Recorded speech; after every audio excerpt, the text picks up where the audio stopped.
The clock inside Langford House struck 11 as Jessamy Thorne stood on the frozen steps, the January wind cutting through her thin woolen cloak like a blade. Through the grand windows above she could see chandeliers blazing, couples dancing, champagne glasses catching the light. The New Year's Eve ball was in full celebration, and she was outside, alone, with nowhere left to go. The footman had not been cruel. He had simply looked at her with something worse than cruelty, pity mixed with fear, and spoken words that sealed her fate. "I'm sorry, miss. Lord Langford has instructed that you are not to be admitted, by request of the Hartley family." Of course, Selwyn's reach extended everywhere now. She had walked down the steps slowly, aware that eyes were watching from the windows, aware that her humiliation was being witnessed by half of London's society. Let them watch. Let them see what happened to women who dared to speak the truth. 3 weeks ago, she had been Jessamy Thorne, beloved fiancée of Viscount Selwyn Hartley, daughter of a respectable country physician, a woman on the cusp of entering the upper echelons of society. Now she was nothing. Less than nothing. A madwoman, according to the rumors Selwyn had so carefully spread. Hysterical. Delusional. Dangerous. All because she had found the ledgers. She closed her eyes, remembering. A week before Christmas, she had wandered into Lord Hartley's private study looking for writing paper. Instead, she had found a locked drawer that was not quite locked, and inside, documents that made her blood turn to ice. Names of children, orphans, dozens of them. Each entry noted their inherited wealth, the date guardianship was acquired, and then a systematic accounting of funds drained, estates sold, fortunes vanished. And beside nearly every name, a final notation. Transferred to St. Crispin's industrial home. Jessamy knew St. Crispin's. Everyone knew it. A workhouse in the northern counties where children went in and rarely came out. Where inherited fortunes meant nothing because the children had been legally stripped of everything before they ever arrived. The Hartleys were not just stealing from orphans, they were destroying them. When she had confronted Selwyn, his handsome face had shifted into something she had never seen before. Not anger, not shame. Just cold, calculating assessment, like a man examining a ledger that no longer balanced. "You shouldn't have found that," he had said quietly. "How could you? These are children, Selwyn. Children who trusted your family to protect them. These are investments." His voice had remained pleasant, reasonable. "And you, my dear Jessamy, have just become a liability." Within 48 hours, her life had been dismantled. Selwyn told society she had suffered a nervous collapse, that she was making wild accusations born of hysteria. Her own father, terrified of the Hartley influence, had closed his door to her. Her mother had wept, but would not defy him. Her sister had looked at her with doubt in her eyes, and now here she stood, on New Year's Eve, with 17 shillings in her pocket, no home, no family, and no one in the world who believed her. The wind picked up, driving ice crystals against her face. The temperature was dropping rapidly.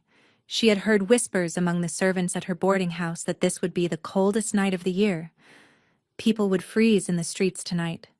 Beggars, drunks, women with nowhere to go. Jessamy pulled her cloak tighter and began walking down the drive. She did not know where she was going. She only knew she could not stand still. Standing still meant freezing. Standing still meant dying. Behind her, she heard the great doors of Langford House open again. She did not turn. Probably another guest arriving, another witness to her disgrace. Let them look. Let them. "Miss Thorne." A man's voice, deep, commanding, cutting through the wind like it owned the air itself. Jessamy stopped. She turned slowly, expecting another footman, another dismissal, another humiliation to add to her collection. Instead, she saw a man standing at the top of the steps, silhouetted against the golden light pouring from the ballroom. tall, broad-shouldered, dressed in immaculate evening clothes that probably cost more than her father earned in a year. His dark hair was touched with silver at the temples, though his face appeared no older than his early 30s. His features were sharp, aristocratic, and his pale gray eyes were fixed on her with an intensity that made her breath catch. She knew that face. Everyone in England knew that face. Hadrian Vance, the Duke of Ashworth, the most powerful man in the northern counties, and according to everything Selwyn had ever told her, the Hartley family's most bitter enemy. "Miss Thorne," the Duke repeated, his voice carrying effortlessly across the frozen air. "I believe you were looking for entry to this ball." She stared at him, her mind unable to process what was happening. "I was refused," she finally managed. "By order of the Hartleys." "Yes." His eyes flickered with something cold and dangerous. "I witnessed that." "Then you know I cannot enter." "I know no such thing." He descended 2 steps, then stopped. The golden light from the doorway carved his face into planes of shadow and illumination. "I know that Lord Langford refused you entry at the request of a family I consider beneath contempt. I know that you are standing in the cold while people who matter less than you are drinking champagne inside." His voice dropped, and though he did not move closer, Jessamy felt as if he had crossed the entire distance between them. "And I know that I am a duke, Miss Thorne, which means that anyone I invite into this ballroom enters regardless of what the Hartleys have requested." He extended his hand. "Come inside." Jessamy's heart was hammering. This had to be a trap. Dukes did not rescue disgraced women from frozen doorsteps. Powerful men did not defy other powerful families without reason. But the cold was biting deeper. Her fingers were growing numb. And inside that ballroom, Selwyn Hartley was probably laughing with his friends, celebrating another enemy neutralized, another threat silenced. She looked at the Duke's outstretched hand. "Why would you help me?" she asked. "Because you have information I need," he said simply. "And because watching the Hartleys suffer is one of the few pleasures I allow myself." It was not a kind answer. It was not a romantic answer. It was an honest one. Jessamy climbed the steps and took his hand. His grip was firm and warm, startling against the ice that had seeped into her bones. The Duke did not smile as he led her toward the doors. He moved with the certainty of a man who had never been denied anything in his life, and when the footman's eyes widened at the sight of Jessamy on his arm, the Duke's expression did not change. "The lady is my guest," he said. It was not a statement that invited discussion. "Your Grace, Lord Langford specifically." "Lord Langford may take his objections to me personally." The Duke's voice remained pleasant, but something in it made the footman take a step backward. "In the meantime, Miss Thorne will enter." They swept through the doors before anyone could respond. The heat of the ballroom hit Jessamy like a wave, making her skin prickle painfully as frozen nerves came back to life. The orchestra was playing a waltz. Crystal chandeliers cast prismatic light across hundreds of guests in silks and diamonds. And every eye, it seemed, was turning toward her. No, not toward her. Toward the man whose arm she held. "They are staring," she murmured. "They always stare at me. Tonight they have better reason than most." The Duke guided her around the edge of the dance floor, moving with a deliberate slowness that ensured maximum visibility. "Smile, Miss Thorne. You have just walked into the lion's den, and the lions need to see that you are not afraid." "I am afraid." "I know. Smile anyway."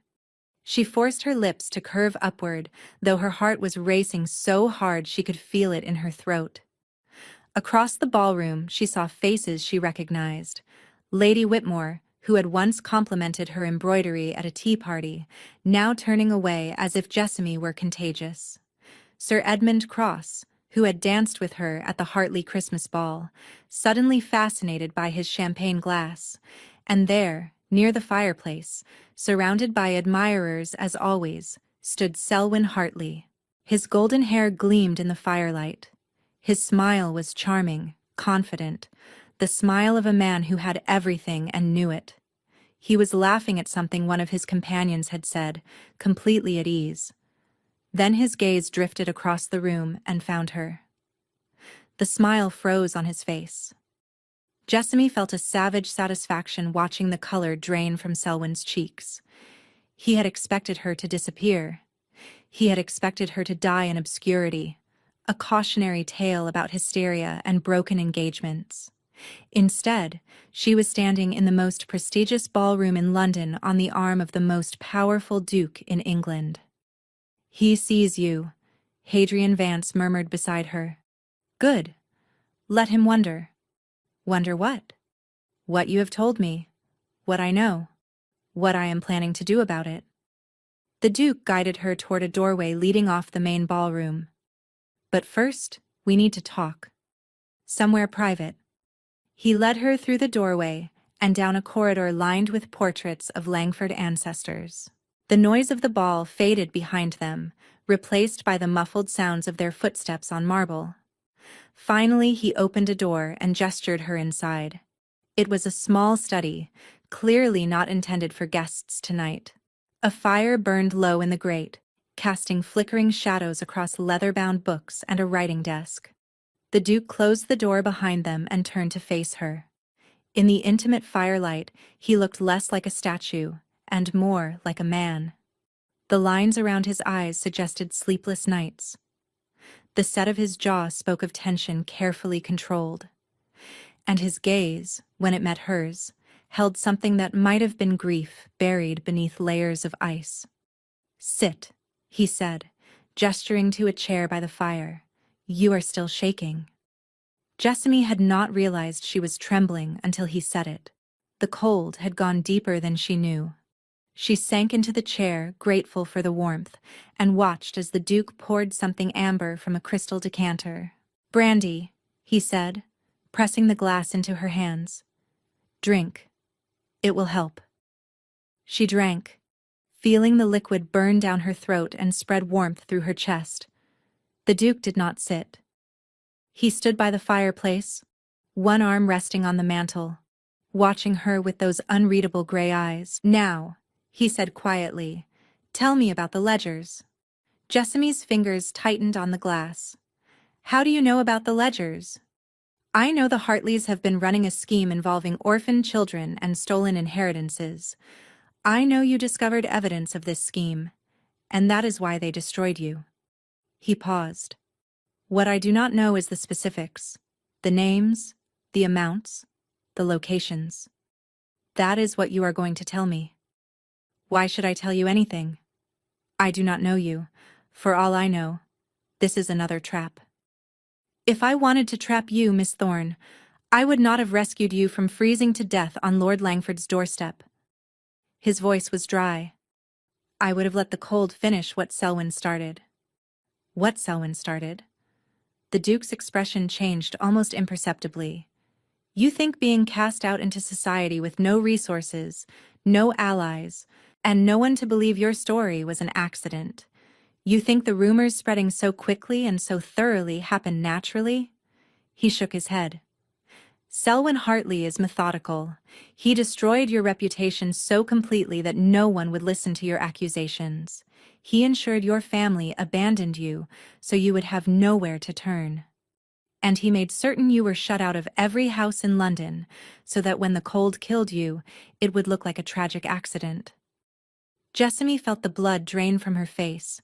"You think he wanted me to die tonight?" "I think he expected you to die tonight." The Duke's voice was soft, dangerous. "The coldest night of the year, and every door in the city closed to you. Where were you planning to go when you left those steps?" She had no answer. She had not been planning. She had simply been walking. "That is what I thought." He pushed away from the fireplace and pulled a chair across from her, sitting so their knees almost touched. This close, she could see the intensity burning in his eyes, barely contained. "The Hartleys have taken everything from you, Miss Thorne. Your reputation, your family, nearly your life. They expected you to disappear quietly. Instead, you are sitting in this room with me, and that means you have a choice. What choice? You can walk out of this house tonight, take whatever money I give you, and try to start a new life somewhere far from here. You will probably survive. You will certainly never see justice. He leaned forward slightly. Or you can help me destroy them. The fire crackled in the silence that followed his words. Jessamy stared at the Duke, searching his face for any sign of deception, any hint that this was another elaborate cruelty designed to break her further.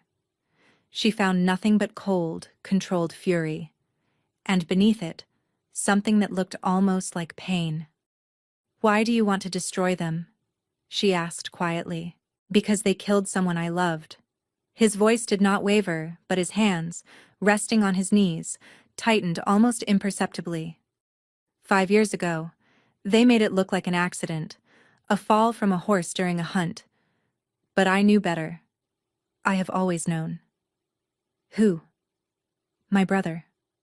The word dropped into the silence like a stone into still water. Nathaniel. He was investigating the Hartley finances. He had found threads that suggested something wrong, something systematic. He was getting close to the truth. And they killed him for it. They killed him for it. The Duke's jaw tightened. I have spent 5 years trying to prove what they did. 5 years gathering fragments, building cases that always fell apart because the Hartleys are meticulous about destroying evidence. 5 years watching them grow richer on the suffering of children, while my brother's murderers drank champagne at balls like this one. He met her eyes, and for the first time, Jessamy saw the man beneath the title. Exhausted, grieving, and absolutely relentless. Then you appeared. A woman who has actually seen their ledgers, who knows names and dates and amounts, who can testify to the specifics of their scheme. His voice dropped.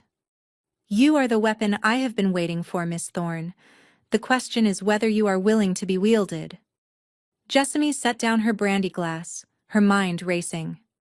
If I help you, they will come after me. They already tried to kill me once.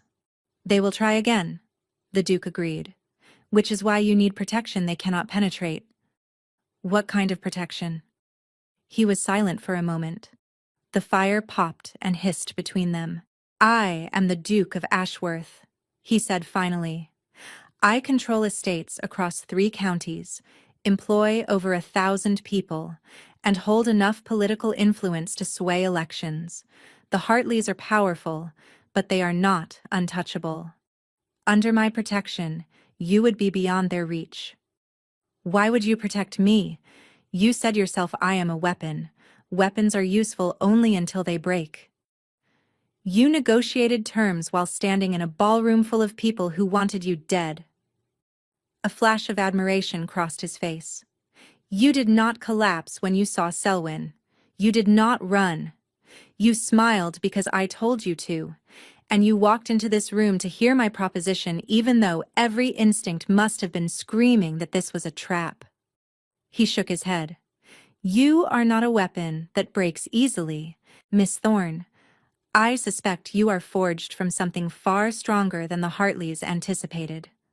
Jessamy felt heat rise to her cheeks. I am merely a woman with nothing left to lose. That is the most dangerous thing a person can be. He stood, crossing to the writing desk, and returned with a folded piece of paper. This is a list of names. Children who were placed under Hartley guardianship in the past 10 years. I compiled it from public records, but public records only tell me they existed. They do not tell me what happened to them. Jessamy took the paper, scanning the names.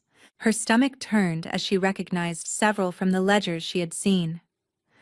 Some of these children are dead, she said quietly. Or worse than dead. Sold to workhouses, stripped of everything, their identities erased. Can you identify which ones? Can you remember the specifics? I remember everything. She looked up at him. I read those ledgers for 2 hours before Selwyn found me.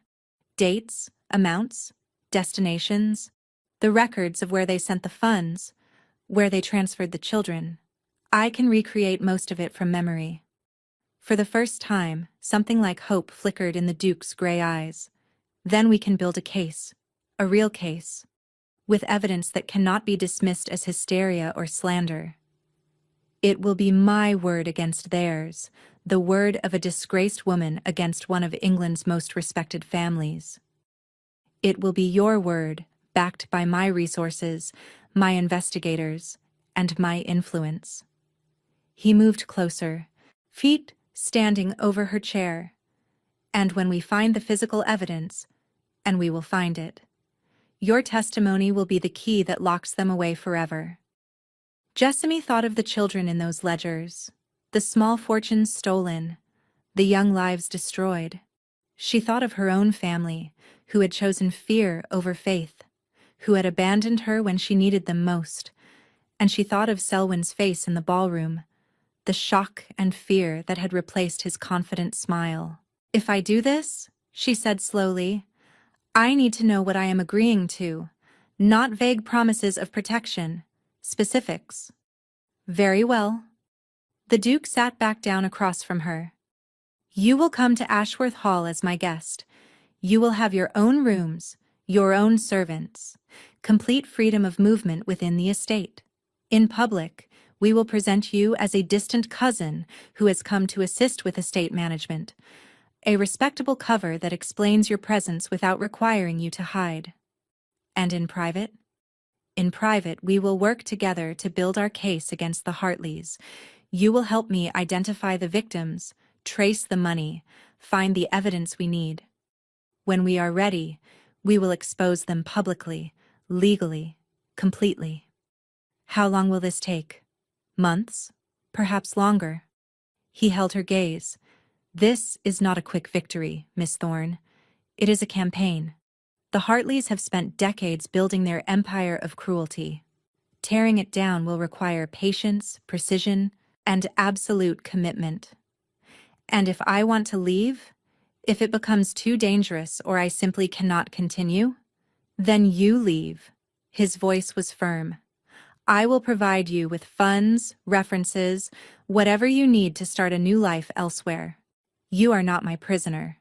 You are my ally. But only for as long as you choose to be. Jessamy studied him, weighing his words against everything she had learned about powerful men. Selwyn had been charming, kind, attentive, until she became inconvenient. This man made no pretense of charm. He offered no warmth, no false promises of affection. He was offering a transaction, pure and simple. And somehow that honesty felt more trustworthy than all of Selwyn's sweetness. I have one condition, she said. Name it. The children. When we expose the Hartleys, I want the surviving victims found and helped. Not just justice for what was done to them, but actual assistance. Funds to start new lives, education, whatever they need. His features softened unexpectedly into something that looked almost like respect. That was already my intention, he said quietly. But I am glad you asked for it. He extended his hand. Do we have an agreement, Miss Thorne? Jessamy looked at his hand. Strong, scarred across the knuckles, belonging to a man who had just offered to make her his ally in a war against the people who had destroyed her. 3 hours ago, she had been freezing on a doorstep, waiting to die. Now she was being offered a chance to fight back. She took his hand. We have an agreement, Your Grace. His grip was firm, warm, and held hers a moment longer than necessary. Then welcome to the war, Miss Thorne. He released her hand and stood. Now, I believe there is a ball happening outside this room, and Selwyn Hartley is watching the door, waiting to see if you have fled or crumbled. I think we should disappoint him. You want me to go back out there? I want you to walk back into that ballroom on my arm and let every person in attendance see that you are not afraid. I want Selwyn to spend the rest of the night wondering what you told me and what I am planning to do about it. He offered his arm, and for the first time his lips curved into something that might have been a smile. After all, Miss Thorne, it is almost midnight. The new year is about to begin. His eyes glittered with cold amusement. Let us make certain the Hartleys remember who ruined it for them. Jessamy stood, ignoring the trembling in her legs, the exhaustion pulling at her bones. She placed her hand on his arm. "And after midnight?" she asked. "After midnight, I take you to Ashworth Hall, where you will be safe, warm, and far from anyone who wishes you harm." He led her toward the door. "But first, we have an entrance to make." He opened the door and the sound of the ballroom flooded toward them. Music, laughter, the chatter of 100 people who had no idea that the ground beneath their feet was about to shift. Jessamy squared her shoulders and lifted her chin. 3 weeks ago, she had been abandoned by everyone she loved. Tonight she had been turned away from the only warmth in the city, left to freeze in the darkness. But a duke had seen her. A duke had chosen her. And now she was about to walk back into the lion's den and show them all that Jessamy Thorne was not so easily destroyed. The clock began to strike midnight. The carriage rolled through iron gates as dawn broke over the Yorkshire moors, painting the frost-covered landscape in shades of pink and gold. Jessamy had not slept during the journey from London. Every time she closed her eyes, she saw Selwyn's face at midnight, the shock that had curdled into fury when the Duke had led her back into the ballroom and danced the first waltz of the new year with her. The whispers had been deafening, the stares relentless, but she had survived. Now, as Ashworth Hall rose before her, she understood for the first time the true scale of what she had agreed to. The house was not a house. It was a fortress built from black stone that seemed to drink the morning light. 4 stories of imposing architecture stretched across the hilltop, flanked by 2 wings that curved like arms waiting to embrace or trap. Narrow windows studded the walls at irregular intervals, more defensive than decorative. The central tower rose another 2 stories above the main structure, flying the Ashworth banner, a silver falcon on a field of midnight blue. "It was built during the Wars of the Roses," the Duke said from beside her, breaking hours of silence. "My ancestors chose defensibility over beauty." "It is both," Jessamy heard herself say. He glanced at her, something stirring in his gray eyes. "Most people find it forbidding. Most people have never been locked out in the cold." She met his gaze. "To me, it looks like safety." The carriage stopped in the central courtyard. Before Jessamy could move, the great oak doors swung open and servants began streaming out, footmen in silver-trimmed livery, maids in crisp black and white, all arranging themselves into precise lines. At their head stood a woman who appeared to be carved from the same black stone as the house itself. Tall, angular, with steel-gray hair pulled back so severely it seemed to stretch her features, she watched the carriage with eyes that missed nothing. The Duke descended first, then turned to help Jessamy down. Her legs nearly buckled. Exhaustion, cold, and lingering shock combining into a wave of weakness she had to fight to hide. His hand tightened on hers for just a moment, steadying. "Mrs. Pemberton," he said, addressing the formidable woman. "This is Miss Jessamy Thorne. She will be staying with us indefinitely. See that she has everything she requires." Mrs. Pemberton's gaze swept over Jessamy. The travel-worn cloak, the shadows beneath her eyes, the careful way she held herself upright. Whatever assessment she made, she kept it hidden behind a mask of professional neutrality. "Welcome to Ashworth Hall, Miss Thorne." Her voice was clipped but not unkind. "Your rooms have been prepared in the East Wing. I trust they will be satisfactory."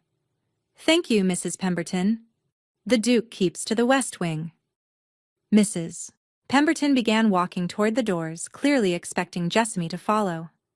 "You will find him in the library most evenings, or in his study during the day.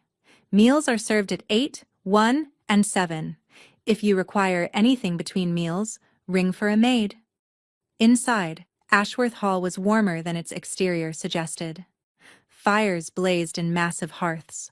Tapestries depicting hunting scenes and battle victories covered the stone walls, adding color to the gray. The central staircase rose in a graceful spiral, dark wood polished to a gleam.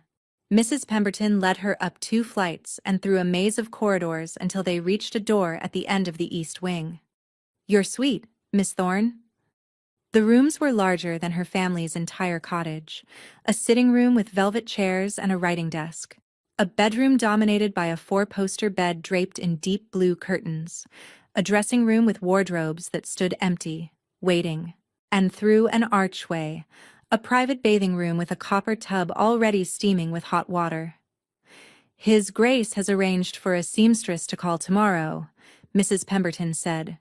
"You will need appropriate clothing. He has also engaged tutors for etiquette, household management, and estate affairs." Jessamy turned to look at her. "Tutors? His Grace believes in preparation." Mrs. Pemberton's expression remained neutral, but something in her voice suggested approval. "If you are to move in society as his ally, you must be above reproach. Every fork, every curtsy, every conversation, flawless." "How long do I have?" "The Hartleys are hosting their winter ball at Thorndale Abbey in 12 days. His Grace intends for you to attend." 12 days? 12 days to transform from a disgraced physician's daughter into someone who could hold her own among the highest circles of society. 12 days before she would face Selwyn again. "That is not much time," Jessamy said quietly. "No, it is not." Mrs. Pemberton moved toward the door, then paused. "But Miss Thorne, the Duke does not make careless decisions. If he believes you can do this, then you can." Her eyes met Jessamy's. "Do not prove him wrong." After Mrs. Pemberton left, Jessamy sank onto the edge of the bed, finally allowing herself to feel the weight of everything that had happened. 24 hours ago, she had been standing on frozen steps, waiting to die. Now she was in a duke's fortress, surrounded by luxury, being prepared for a war she barely understood. On the bedside table she noticed a small leather-bound book that had not been there before. She picked it up, finding pages filled with precise, angular handwriting. "Miss Thorne, the coming weeks will be difficult. I do not offer false comfort or easy promises.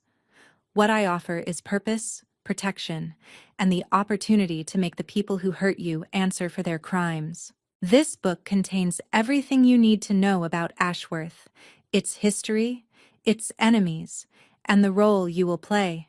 Study it. Memorize it.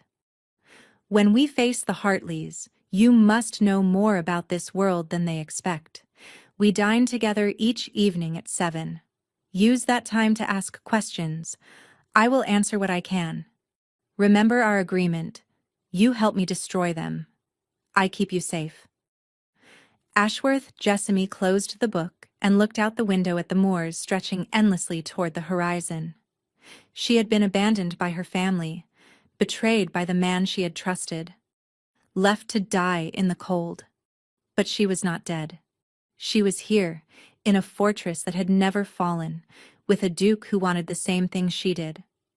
Somewhere in London, Selwyn Hartley was wondering how she had survived and what she had told his enemy. Let him wonder. Let him fear. She had 12 days to become someone he could not destroy. The next 11 days blurred into a relentless rhythm of lessons, fittings, and preparation. Jessamy woke each morning at 6, when a maid named Blythe brought tea and laid out her clothes. By 7, she was in the small parlor adjacent to the library, facing whatever tutor the Duke had summoned for her that day. Mr. Alderton taught etiquette with the precision of a military campaign. Which fork for fish? Which spoon for soup?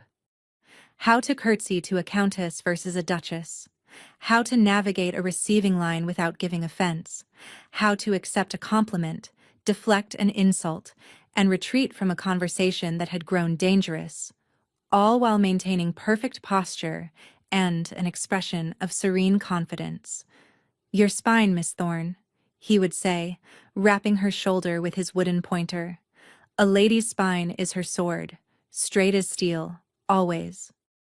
Mrs. Blackwood handled household management, the complex machinery of running a great estate, menus, staff hierarchies, accounts, how to conduct morning interviews with the housekeeper, how to review household expenses without appearing to question the servant's honesty, how to handle tradesmen, visitors, and the inevitable crises that arose in any large establishment. "You may never need to run a household of this size," Mrs. Blackwood said during one lesson, "but you must appear as though you could. Competence commands respect, Miss Thorne. Never forget that." And in the evenings, there was the Duke. They dined together in a small room adjacent to the formal dining hall, a space that felt almost intimate despite its high ceilings and dark wood paneling. The table could seat 12, but they sat at opposite ends of just 6 chairs, close enough for conversation but far enough to maintain the careful distance that seemed to define their arrangement. "Tell me about the Hartley estate in Hampshire," the Duke said on the third evening, "the one they use for guardianship transfers." Jessamy set down her fork, calling up the memory. "Thornwick Manor. It is listed as a charitable home for orphaned children, but I never saw evidence of any children actually living there. The ledgers showed funds flowing in, inheritances, trust disbursements, but the corresponding expenses were minimal. Food, clothing, education, all far below what you would expect for the number of children supposedly in residence. Because the children were not there. Because the children were being moved elsewhere. St. Crispin's, mostly. Sometimes other workhouses, places where no one would ask questions about their backgrounds or their inheritance rights." The Duke's jaw tightened. "And the documentation?" "Forged guardianship orders. False death certificates for children who were simply transferred. Medical statements claiming the children were unfit to manage their own affairs." Jessamy's voice hardened. "The Hartleys were not just stealing money, they were erasing people. Children who had no one to speak for them, no one to notice when they disappeared." "My brother noticed." The words hung in the air between them. Jessamy looked at the Duke, really looked, and saw the grief he usually kept so carefully hidden. "Tell me about him," she said quietly. "Nathaniel." For a long moment she thought he would refuse, his face closed, the familiar mask descending. Then, slowly, he spoke. "He was 3 years younger than me, brilliant with numbers, hopeless with people. He could look at a column of figures and see patterns that no one else could find." A ghost of a smile crossed his face. He once caught a steward embezzling by noticing that the grain accounts were off by a fraction of a percent over 7 years. 7 years of tiny discrepancies that no one else had ever seen. That sounds remarkable. It was. It also made him dangerous to people who had things to hide. The Duke's hand tightened around his wineglass. "He started investigating the Hartleys 3 years before he died. Small things at first. Irregularities in their investment returns, questions about their charitable work. He believed something was wrong, but he could not prove it. And then? And then he got close. Too close. He sent me a letter the week before he died, saying he had found something that would destroy them. Evidence they could not explain away. He was going to meet someone, an informant inside the Hartley household. He never made it to the meeting. His horse threw him the day before, broke his neck instantly, they said. A tragic accident." He spoke flatly, every word controlled. "Except that Nathaniel was the finest horseman I have ever known.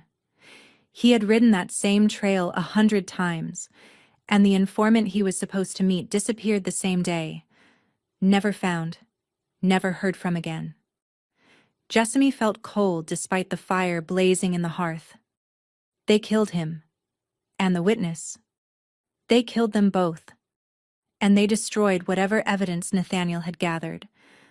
I found his study ransacked when I arrived for the funeral. Every paper, every note, every scrap of research. Gone.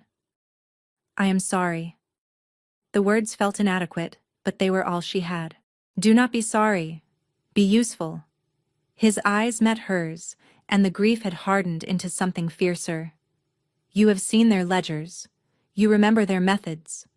You are the evidence they thought they had destroyed. Is that all I am to you? Evidence? The question slipped out before she could stop it. Something vulnerable, something she had not meant to reveal. The Duke was silent for a long moment.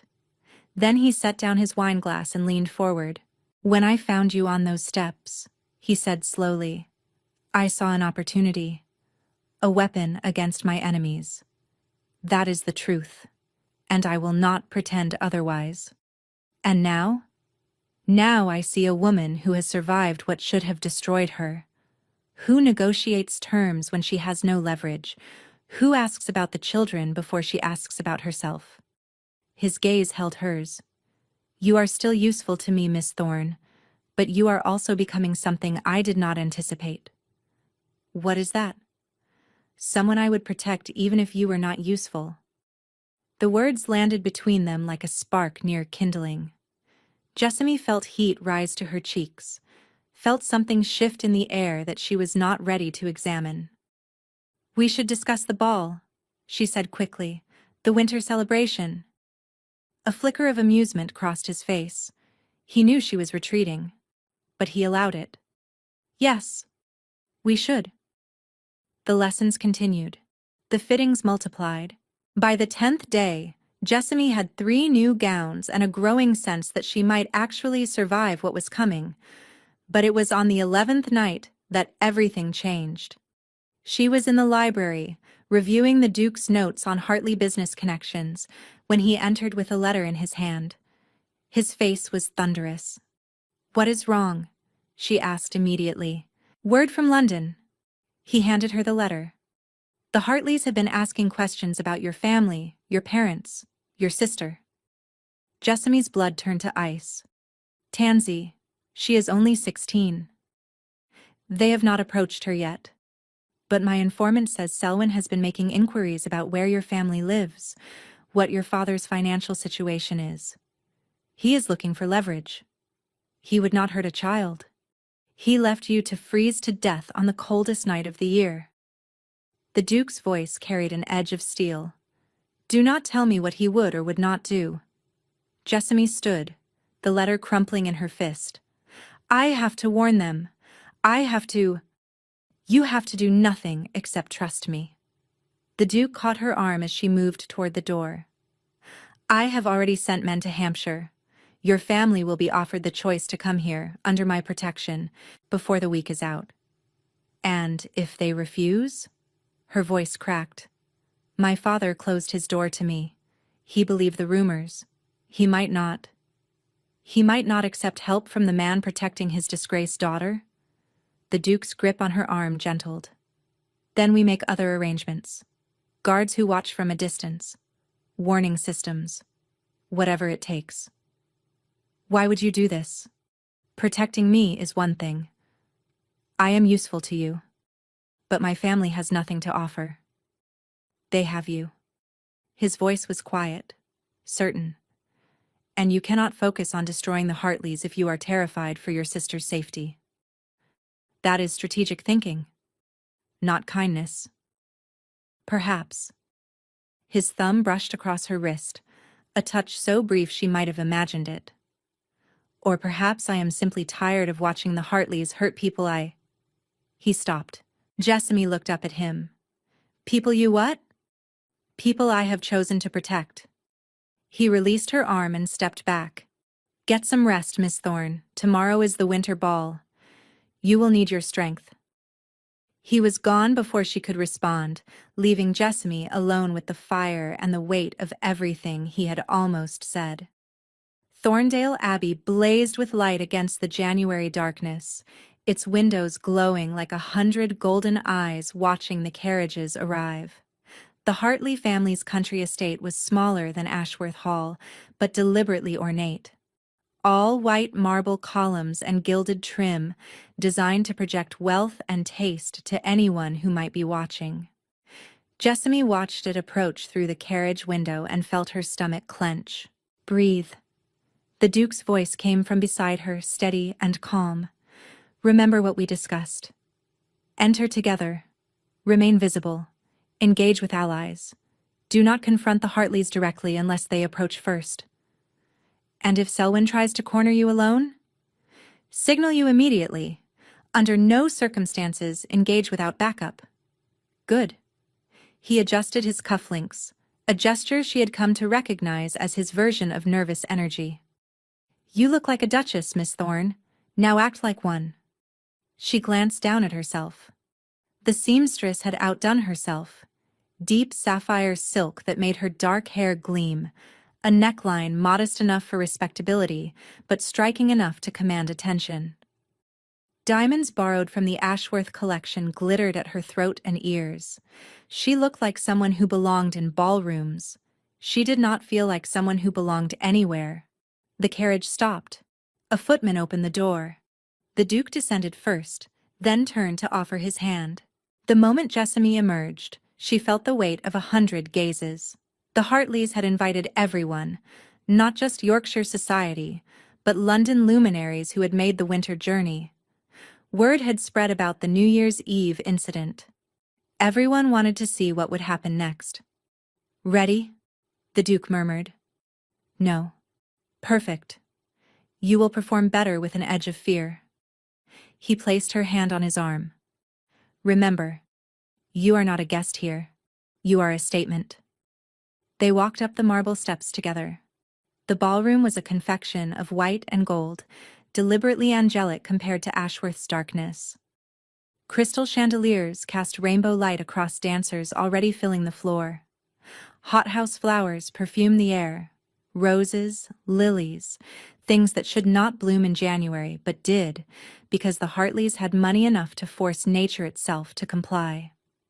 At the far end of the room, receiving guests with practiced smiles, stood the Hartley family. Lord Aldrich Hartley, Selwyn's father, was a large man whose geniality could not quite hide the calculation in his eyes. Lady Marguerite Hartley, elegant and cold, stood beside him like a marble statue given reluctant life, and between them, golden and gleaming, stood Selwyn. His smile when he saw Jessamy was perfect, warm, welcoming, as though she were a beloved friend rather than a woman he had left to die. The Duke of Ashworth, the butler announced, and Miss Jessamy Thorne.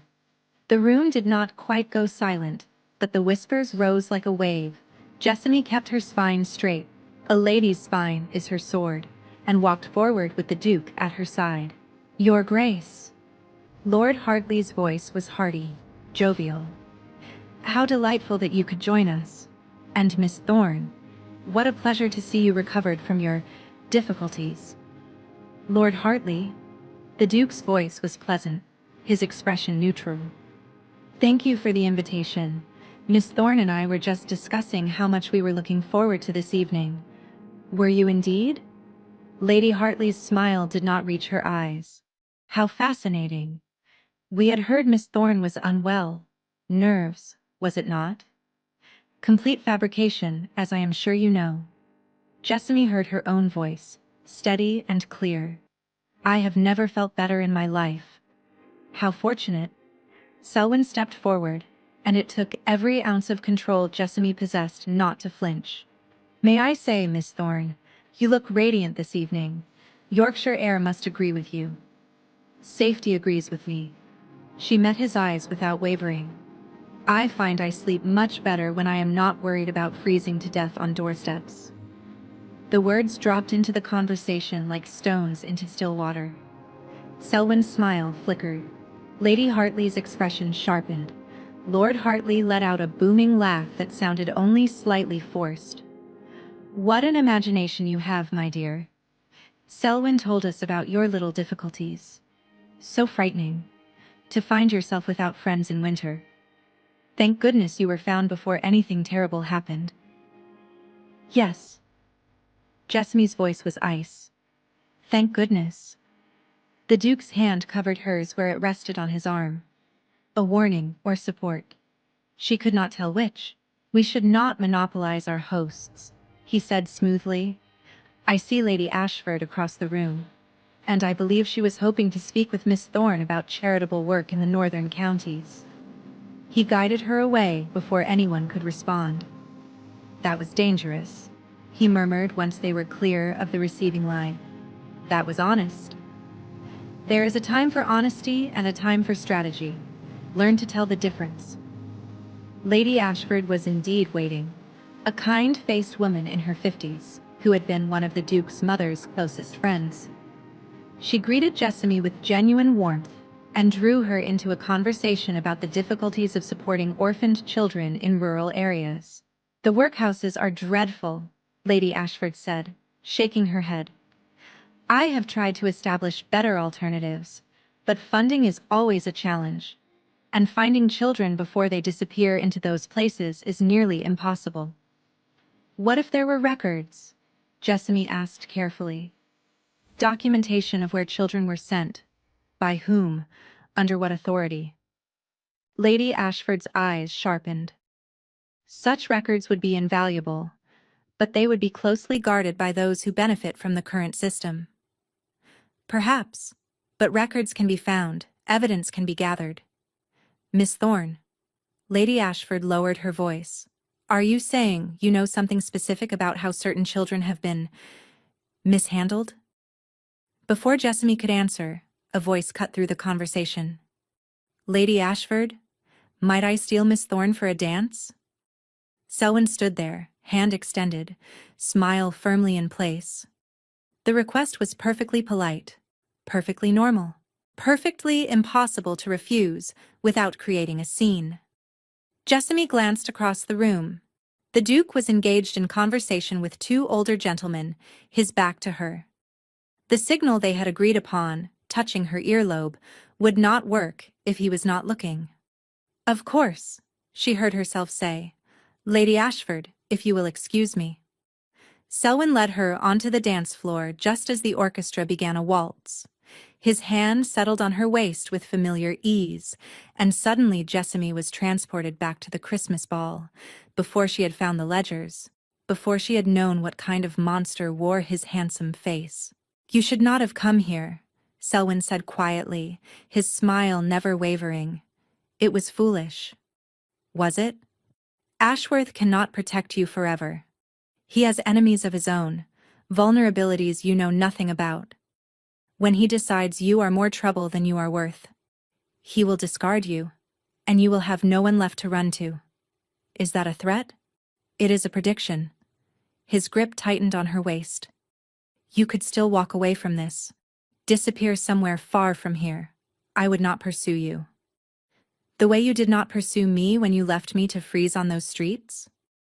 His smile finally cracked. That was regrettable. Necessary, but regrettable.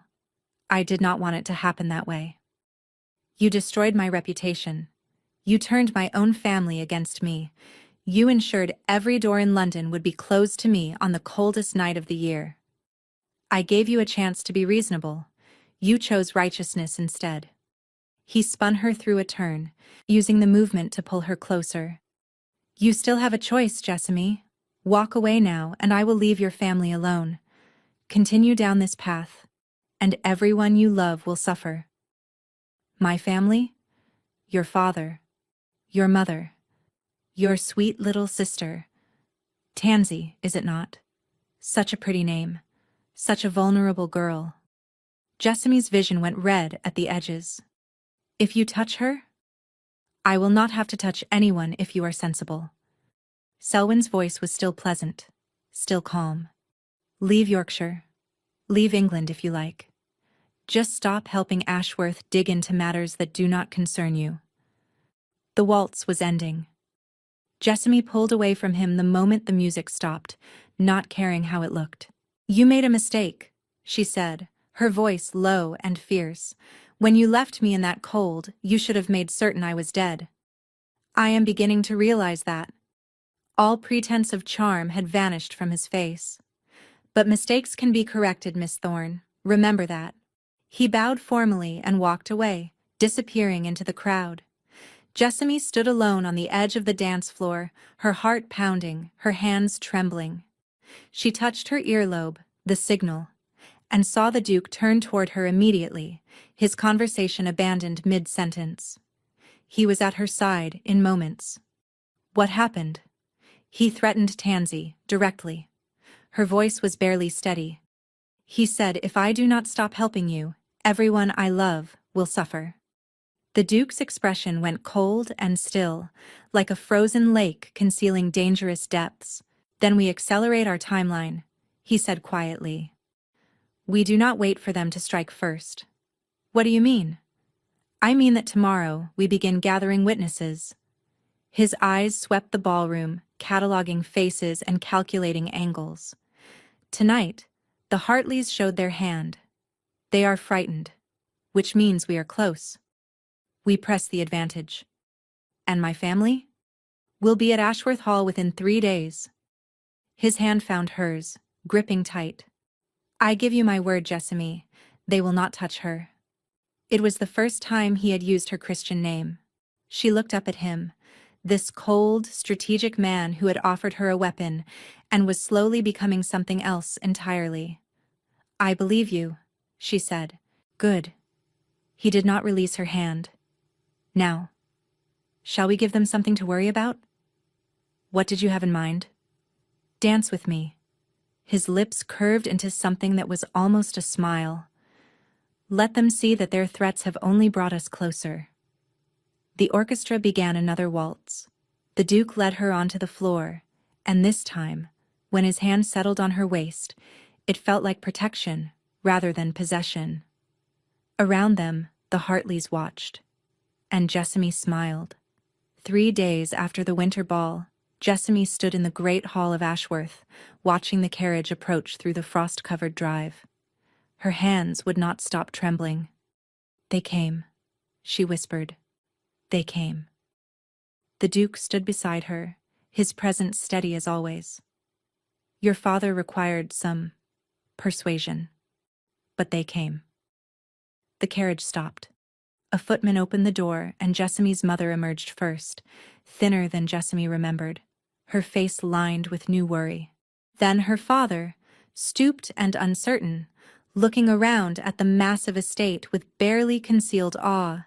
And finally, Tansy, 16 years old, with the same dark hair as Jessamy, but their mother's blue eyes. She looked frightened and confused, wrapped in a traveling cloak that was clearly inadequate for the Yorkshire winter.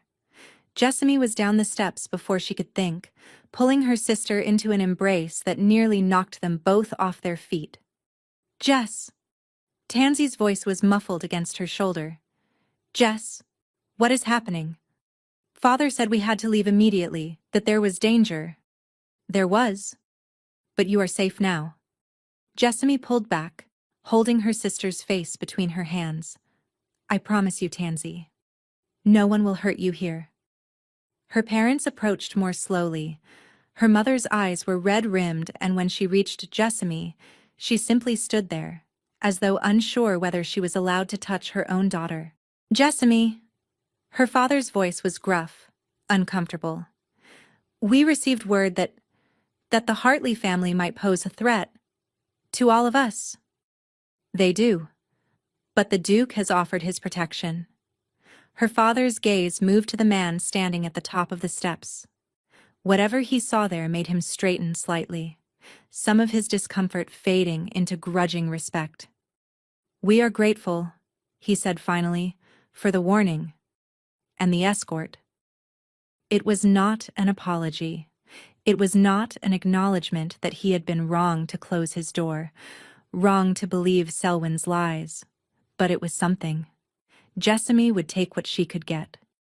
Mrs. Pemberton materialized to usher the family inside, promising warm rooms and hot meals.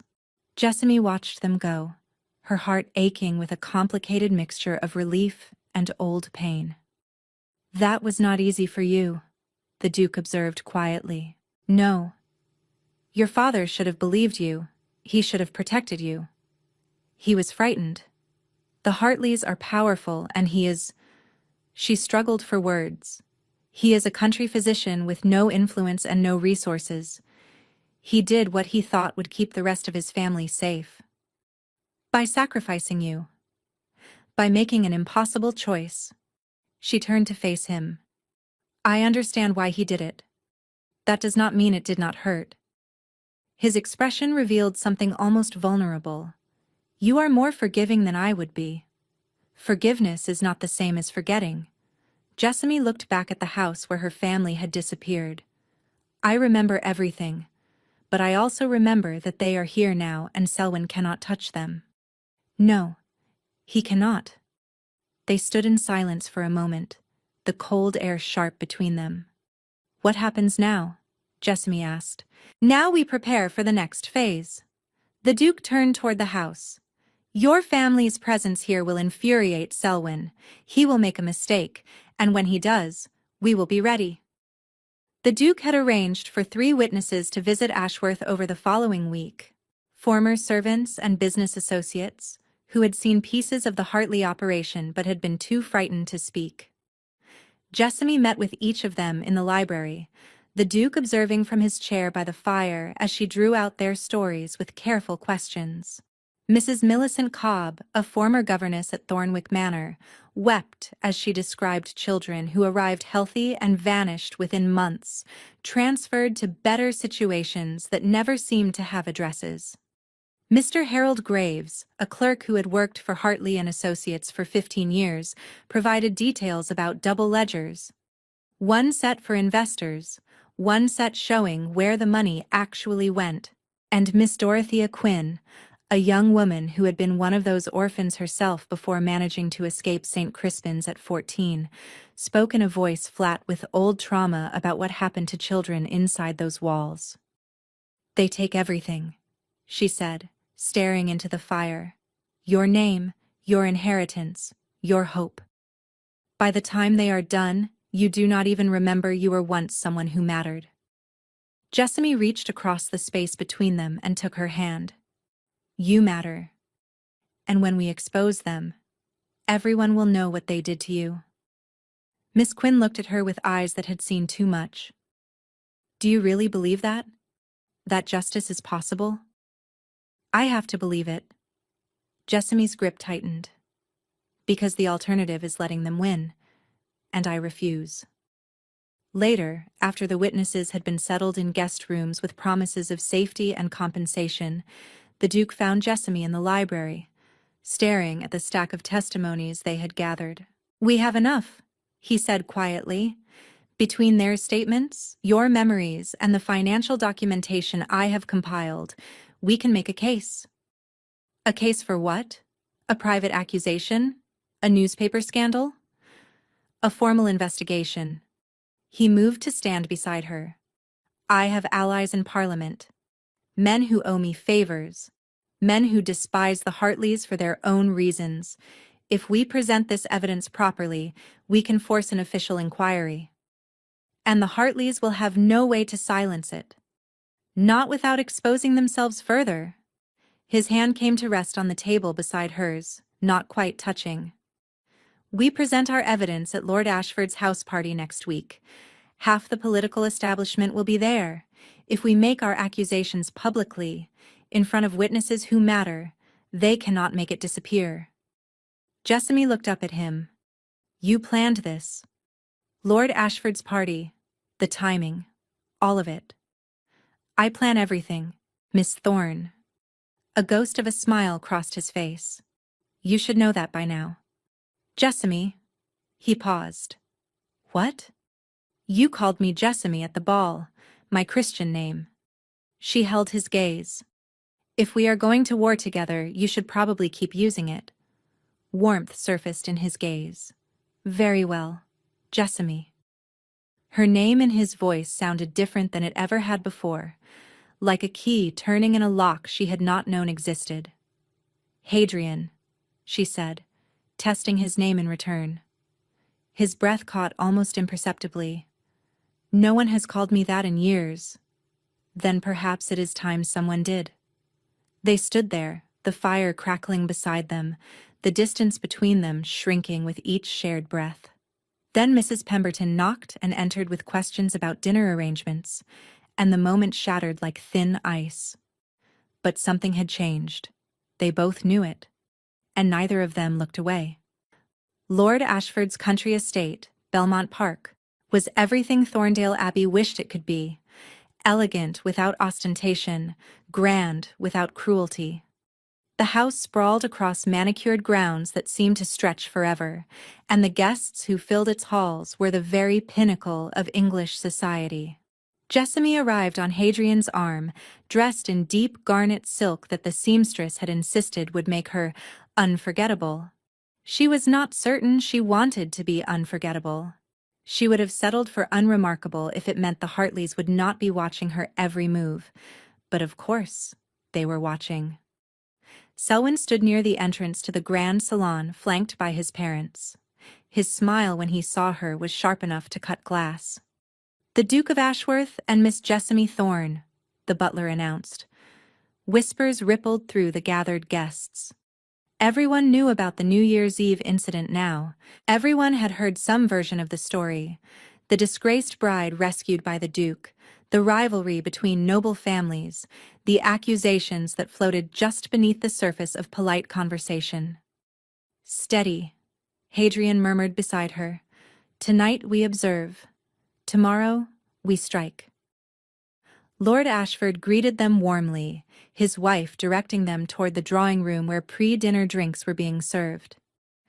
Jessamy accepted a glass of champagne she had no intention of drinking, and began the careful work of being seen. She spoke with Lady Ashford about charitable work. She complimented the Countess of Redmore on her diamond parure. She discussed literature with Sir Marcus Webb and said absolutely nothing of substance while appearing to say everything. Through it all, she felt Selwyn's gaze following her like a shadow. It was nearly an hour before he made his move. "Miss Thorne." His voice came from behind her, smooth as silk over broken glass. "Might I have a word in private?" Lady Ashford glanced between them, clearly uncertain. "Lord Hartley, I am not sure." "It is quite all right." Jessamy turned to face him, her expression serene. "I have nothing to fear from Lord Hartley." She followed him to a small alcove off the main drawing room, visible enough that they could not be accused of impropriety, private enough that their conversation would not be overheard. "You should not have come here," Selwyn said without preamble. "This is your last warning. I received your last warning at Thorndale Abbey, and yet, here I am. Here you are." His smile did not reach his eyes. "Dressed in borrowed diamonds, playing at being a duchess's companion. Do you think that will protect you?" "I think the evidence we have gathered will protect me." Jessamy kept her voice light, conversational. "Testimonies from former servants, financial records showing embezzlement, names of children who were stolen and destroyed." Selwyn's composure wavered. "You are bluffing." "Am I? Ask yourself this, Selwyn. Would the Duke of Ashworth bring me here, to a gathering of the most powerful people in England, if he did not have something worth presenting? He is using you, the moment you cease to be useful. You keep saying that. But unlike you, Hadrian has never lied to me about what I am to him." She stepped closer, lowering her voice. "You had your chance to silence me. You left me in the cold, and I survived. Now everything you have done, everything your family has done, is going to be exposed. My family has survived accusations before. Not like this." Jessamy smiled, and for the first time she saw something like fear flicker in Selwyn's eyes. "Tomorrow, Lord Ashford is hosting a private meeting of his political allies. Your father was not invited. Would you like to guess what will be discussed?" Selwyn's hand shot out and gripped her wrist. "You have no idea what you are doing, the people you are threatening. Remove your hand." The Duke's voice cut through the alcove like a blade. Hadrian stood 3 feet away, his expression cold enough to freeze fire. Behind him, Lord Ashford and 2 other gentlemen had paused, clearly having witnessed Selwyn's grip on Jessamy's wrist. Selwyn released her immediately, stepping back. "Your Grace, You were merely assaulting a woman under my protection in full view of a dozen witnesses." Hadrian's voice did not rise, but it carried the weight of absolute authority. Lord Ashford, I believe Lord Hartley requires escort back to the drawing room. He seems to have forgotten how to behave in polite company. Lord Ashford's expression had hardened into something Jessamy had never seen from the genial host. Indeed, Lord Hartley, if you would come with me. Selwyn opened his mouth to protest, saw the faces arrayed against him, and closed it. He allowed himself to be led away, but his eyes found Jessamy's as he passed. The look in them promised retribution. Are you hurt? Hadrian was at her side immediately, his hands checking her wrist where Selwyn had gripped. No. He put his hands on you in anger. Hadrian's jaw was tight. That will not happen again. It does not matter. What matters is tomorrow. It matters. His fingers lingered on her wrist, gentle where Selwyn's had been harsh. Everything about you matters, Jessamy. When will you understand that? Before she could respond, Lord Ashford returned, his expression troubled. The Hartleys have departed for the evening. I suggested rather firmly that they would be more comfortable at the local inn than under my roof. He looked at Jessamy with something like admiration. Miss Thorne, it seems you have made rather powerful enemies. I have made rather powerful allies as well. She glanced at Hadrian. That matters more. Lord Ashford nodded slowly. The meeting tomorrow. Ashworth has told me what you have gathered.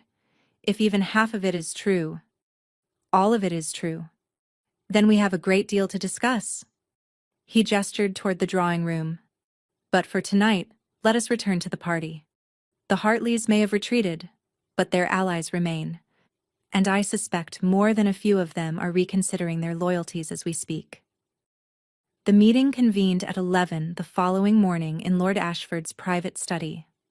12 men were present, politicians, bankers, magistrates, men whose collective influence could shape the direction of the nation. Jessamy was the only woman in the room, a fact that had raised eyebrows until Hadrian had made clear that she was not merely a witness, but the source of everything they would discuss. Gentlemen, Hadrian began, what I am about to present will disturb you. It will challenge relationships some of you have maintained for years. But I ask you to hear me out completely before responding. He laid out the case with methodical precision.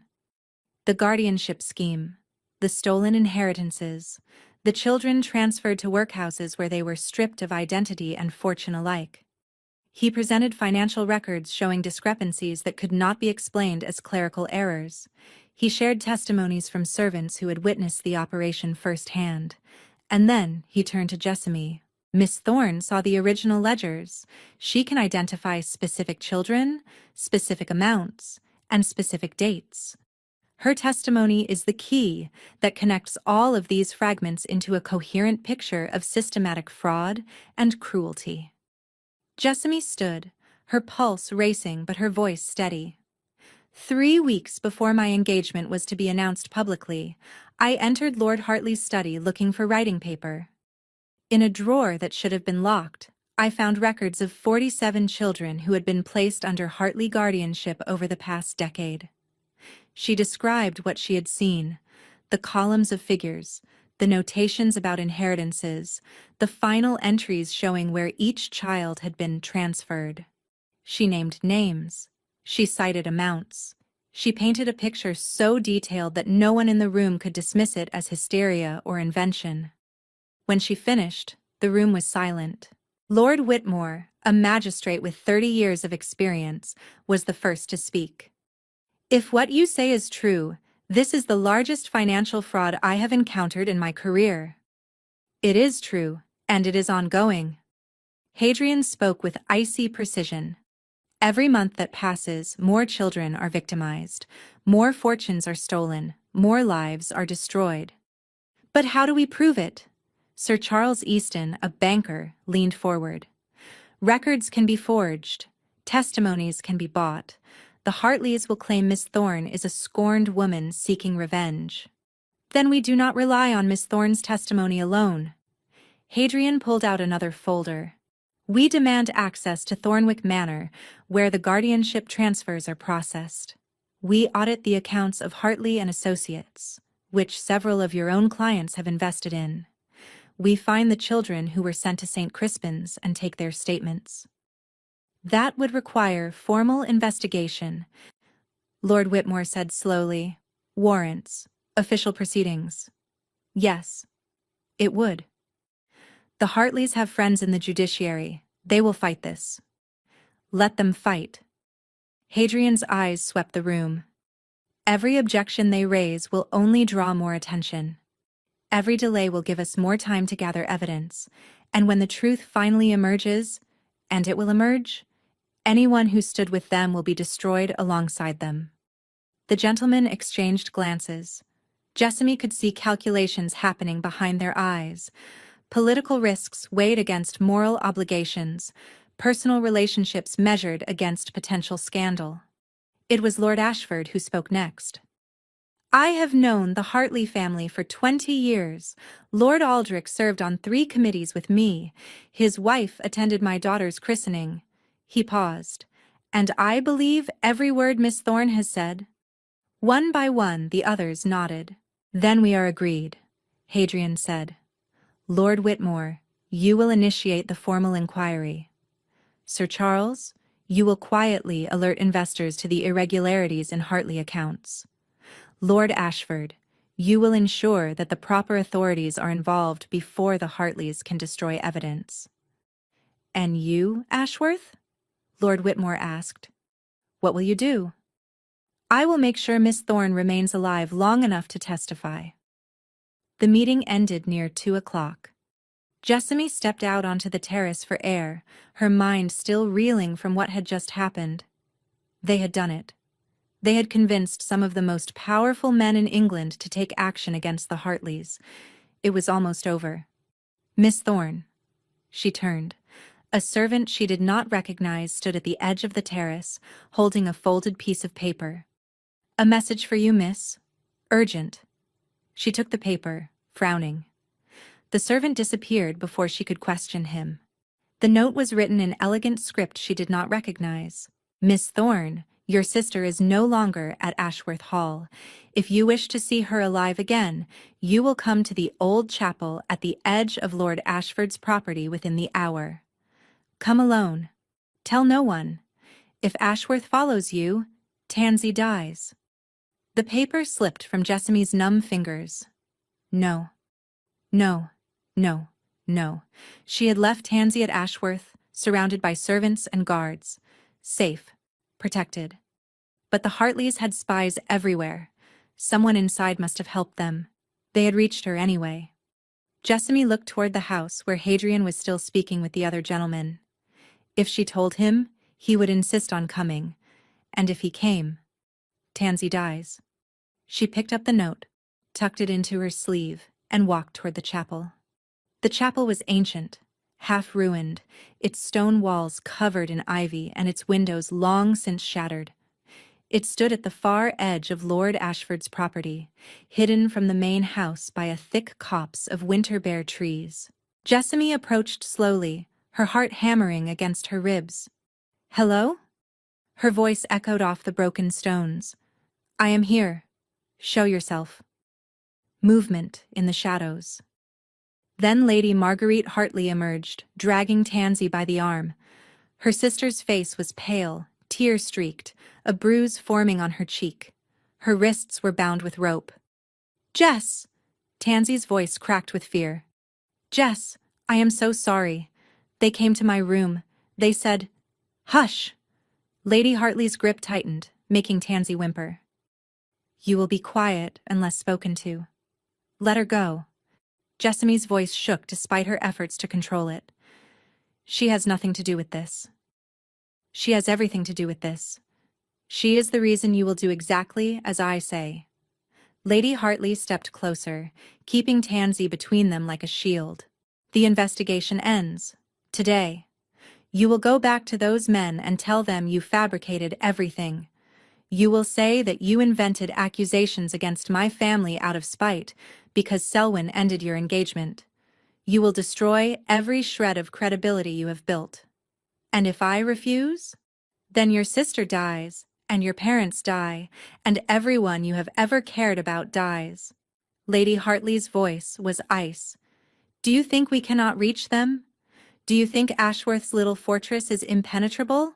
We have resources you cannot imagine, connections you will never understand. You are desperate.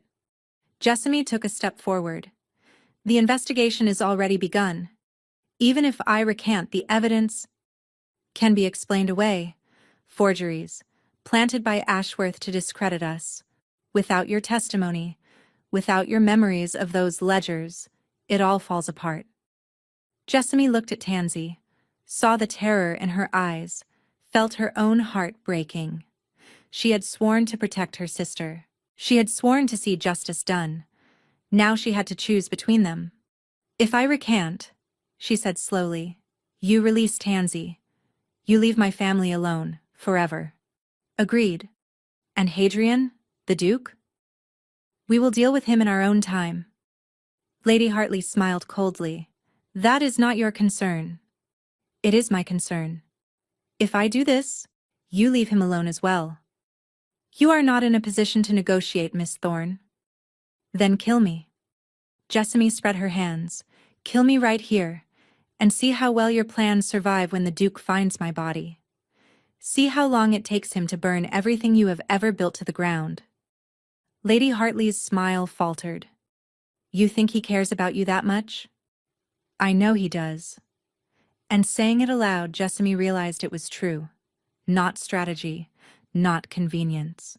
Something deeper, something neither of them had planned. If you harm me, he will never stop. Not until every Hartley is destroyed. Is that what you want? Before Lady Hartley could respond, a voice cut through the chapel. She is right. Hadrian stepped out of the shadows, and he was not alone. Lord Ashford flanked him on one side, Lord Whitmore on the other. Behind them, 6 armed men spread out to block every exit. How? Lady Hartley's composure cracked. How did you? The servant who delivered your message is one of mine. Deadly calm threaded through every word. Did you think I would leave Jessamy unprotected after your son put his hands on her? This changes nothing. I still have the girl. You have nothing. Hadrian moved forward slowly, deliberately. In approximately 10 minutes, magistrates will arrive at Thorndale Abbey with warrants for your husband's arrest.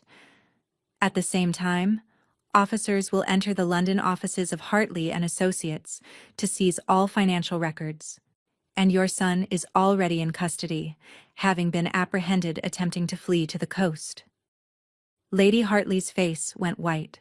You planned this, all of it. The meeting, the evidence. The meeting was real. The evidence is real. But yes, we anticipated that you would make exactly this mistake. Hadrian was close now, close enough that Jessamy could see the controlled fury in his eyes. You should have run when you had the chance. Instead, you threatened the woman I love. That was an error you will not survive. The woman I love. Jessamy's breath caught. Lord Whitmore stepped forward. Lady Hartley, you are under arrest for conspiracy to commit kidnapping. Release the girl. For a moment, Jessamy thought Lady Hartley might fight. Might use Tansy as a hostage, might try to bargain her way free. Then the fight drained out of her. Her grip on Tansy loosened. The armed men moved in, and suddenly Tansy was running, throwing herself into Jessamy's arms. Jess, I was so scared. I know, sweetheart. Jessamy held her tight, tears streaming down her face. But it is over now. It is over. Later, after Lady Hartley had been taken away and Tansy had been returned to Ashworth under heavy guard, Jessamy found Hadrian in the chapel, staring at the place where they had nearly lost everything. You said something, she began. I said many things. You said I was the woman you love. He turned to face her. In the fading light, His features were softer than she had ever seen them, the masks stripped away. I did. Did you mean it? I never say things I do not mean. He crossed the distance between them slowly, giving her time to retreat. She did not. I did not plan this, Jessamy. I planned to use you, to make you a weapon against my enemies. I did not plan to... To what? To need you. His voice was rough. To think about you every hour of every day. To feel like I cannot breathe when you are in danger. Hadrian, I love you. The words came out like a confession, like a wound finally opened. I do not know how to do this gently, and I do not know how to offer you the kind of courtship you deserve. But I love you, and if you will let me, I will spend the rest of my life proving it. Jessamy reached up and touched his face. This man who had found her in the cold, who had made her a weapon and then made her something more. I did not plan this either, she whispered. But I love you too. I think I have loved you since you called me over from those frozen steps. He kissed her then, and it was nothing like she had imagined. Not gentle, not careful. It was desperate and fierce, two people who had nearly lost each other clinging to what they had found. When they finally broke apart, both breathing hard, Hadrian rested his forehead against hers. Marry me, he said. Is that a command? It is a request. His lips curved. Though I am willing to beg if necessary. That will not be necessary. She smiled up at him. Yes, I will marry you. The trial of the Hartley family became the scandal of the decade. For 3 weeks, the courtroom in London overflowed with spectators eager to witness the downfall of one of England's most prominent families. Newspapers devoted entire front pages to each day's revelations. Cartoonists competed to produce the most damning caricatures. And through it all, Jessamy sat in the witness gallery, watching justice unfold. The evidence was overwhelming. Financial records seized from Hartley and Associates revealed embezzlement totaling over £200,000, stolen from trusts meant to protect orphaned children. Guardianship documents showed systematic forgery, signatures of deceased magistrates appearing on papers dated years after their deaths. Testimonies from former servants painted a picture of calculated cruelty. Children stripped of inheritance, shipped to workhouses, their identities erased. And at the center of it all, providing the testimony that connected every fragment into an undeniable whole, stood Jessamy. She spoke for 3 hours on the first day. She described finding the ledgers. She recited names, dates, amounts from memory. She identified documents as genuine or forged, based on details she had observed during her brief access to Lord Hartley's study. When Selwyn's barrister attempted to discredit her, "Is it not true that you were engaged to Lord Hartley's son? That this accusation stems from a woman scorned?" She met his gaze without flinching. "I was engaged to Selwyn Hartley. When I discovered his family's crimes and demanded he make them right, he attempted to kill me. He destroyed my reputation with lies of hysteria. He turned my own family against me. He ensured that on the coldest night of the year, every door in London would be closed to me, and he left me to freeze to death on the streets." She turned to face the courtroom. "I survived. And I am here to ensure that no other child suffers what those 47 children suffered at the hands of this family." The courtroom erupted. When order was restored, Jessamy continued her testimony, her voice never wavering. She spoke of Nathaniel Vance, the Duke's brother, who had been murdered for getting too close to the truth. She spoke of Miss Dorothea Quinn, who had survived St. Crispin's and lived to tell what happened inside its walls. She spoke of every victim whose voice had been silenced, whose story had been erased. By the time she finished, several jurors were weeping openly. The defense attempted to mount a counter-argument. They produced character witnesses who praised the Hartleys' philanthropy. They questioned the reliability of servant testimonies. They suggested that financial irregularities were the work of rogue employees, not systematic family policy. None of it mattered. Lord Aldrich Hartley was found guilty on 17 counts of fraud, embezzlement, and conspiracy. Lady Marguerite was convicted of kidnapping, conspiracy, and accessory to attempted murder. And Selwyn, charming, golden Selwyn, was convicted of attempted murder, fraud, and the systematic destruction of children's lives. When the verdicts were announced, Jessamy felt Hadrian's hand find hers. She gripped it tightly, tears streaming down her face that she did not bother to hide. "It is done," she whispered. "Not quite." His voice was thick with emotion. "Now comes the sentencing." Lord Hartley received 20 years, Lady Marguerite, 15. Selwyn, convicted on the most serious charges, was sentenced to transportation for life. As the guards led him from the courtroom, Selwyn's eyes found Jessamy in the gallery. For a long moment they simply stared at each other, the man who had left her to die, and the woman who had risen from the cold to destroy him. Then Selwyn looked away, and he was gone. Outside the courthouse, crowds had gathered to witness the convicted family being transported to prison.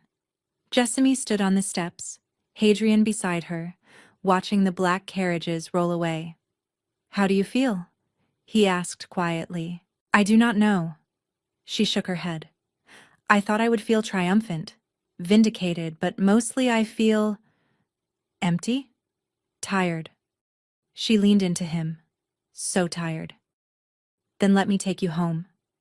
His arm came around her shoulders. "Ashworth is waiting, and there is still work to be done." "Work?" "The children." He turned her to face him. 47 children were stolen by the Hartleys. Many are dead or lost beyond recovery. But some survived. Some are still in workhouses, still waiting for someone to remember they exist. "You want to find them. We want to find them." His eyes held hers. "If you are willing." Jessamy thought of Miss Dorothea Quinn, whose eyes had held too much knowledge of cruelty. She thought of the names in those ledgers, children reduced to figures in a column, their lives stolen before they had truly begun. I am willing." "Then let us go home." He kissed her forehead gently. "Our work is just beginning." 6 months later, Jessamy stood in the great hall of Ashworth, watching sunlight stream through the tall windows and fall across the faces of the children gathered there. 17 survivors, 17 young people who had been found in workhouses across England, their identities confirmed through painstaking research and legal documentation. 17 lives that had been stolen were now being returned. She called it the Ashworth Foundation. Hadrian called it her empire. "Miss Jessamy!" A girl of about 12 came running up, clutching a letter. "Miss Jessamy, look! My brother wrote to me from his school. He says he is learning Latin." "That is wonderful, Molly." Jessamy crouched to examine the letter with appropriate solemnity. "And are you learning your Latin as well?" "I am trying." Molly made a face. "It is very difficult." "Difficult things often are. But you are stronger than you know." The girl beamed and ran off to show her letter to the other children. Jessamy watched her go, her heart full to bursting. "You are good at this." She turned to find Hadrian leaning against the doorway, watching her with an expression she had come to recognize as love. "Good at what?" "Healing." He crossed the room to stand beside her. "Giving them back what was stolen." "We cannot give back lost years." "No, but you can give them future ones." He took her hand. "That is no small thing." They stood together, watching the children laugh and play in the great hall that had once felt so cold and forbidding. Tutors moved among them, offering guidance. Servants brought refreshments. And in a corner, Miss Dorothea Quinn, now employed as a counselor for the foundation, sat with a young boy who had not spoken since his rescue, holding his hand in patient silence. "I have news," Hadrian said quietly. "Good news or bad?"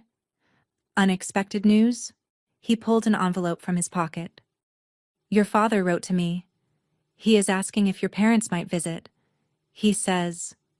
Hadrian paused, something uncertain crossing his face. He says he wishes to apologize. Properly. Jessamy took the letter, reading her father's careful script. The words were hesitant, painfully formal, but beneath them she could sense genuine remorse. I failed my daughter when she needed me most. I believed lies because they were easier than truth. I do not expect forgiveness, but I would like the chance to earn it. What do you think? Hadrian asked. I think. She folded the letter slowly. I think people can change.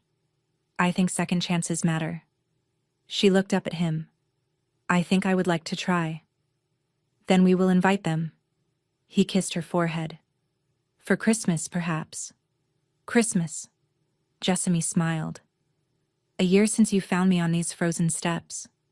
A year since you changed everything. His voice was soft. I thought I was rescuing a weapon. Instead I found... Found what? Home. He cupped her face in his hands. You are my home, Jessamy. Whatever else happens, wherever we go, that will never change. She kissed him there, in the great hall filled with rescued children and autumn sunlight, surrounded by the life they had built from ashes and determination. I love you, she whispered against his lips. I know. He smiled. I love you too.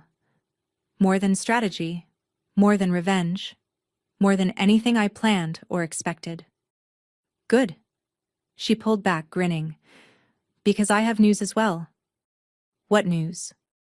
Jessamy took his hand and pressed it against her stomach. The foundation is going to have a new member. In about 6 months. For a moment, Hadrian simply stared at her. Then, understanding dawned, and his face transformed into something she had never seen before. Pure, unguarded joy. A child, he breathed. Our child. He pulled her into his arms, holding her so tightly she could barely breathe, and she felt tears against her neck. The Duke of Ashworth, feared by enemies and respected by allies, weeping with happiness in the middle of his great hall. I did not know, he said hoarsely. I did not know I could feel this much. Neither did I. She held him just as tightly. But we have the rest of our lives to learn. Outside the windows, the Yorkshire moors stretched toward the horizon, wild and beautiful and free. Inside, children laughed and played, healing from wounds that would never fully disappear but would no longer define them. And in the center of it all, 2 people who had found each other in the cold stood wrapped in each other's arms, building a future neither had dared to imagine. Jessamy had been turned away once, left in the dark, abandoned by everyone she trusted, certain that her life was over. But a duke had stood and called her over. A duke had seen her when no one else would look. A duke had chosen her, not because she was useful, but because she was worth choosing. And together, they had proven that even the coldest nights could lead to the warmest mornings, if you were brave enough to survive them. Thank you for staying with us until the very end. If this story touched something in you, the fight for justice, the power of being chosen, the strength it takes to survive, I hope you will share it with someone who needs to hear it. Drop a comment telling us your favorite moment and where you are listening from. If you are ready for another story where love conquers the impossible, subscribe and ring that bell so you never miss the next chapter. You are the reason these stories exist. Thank you for being here, for listening, for believing that even in the coldest moments, love can find a way.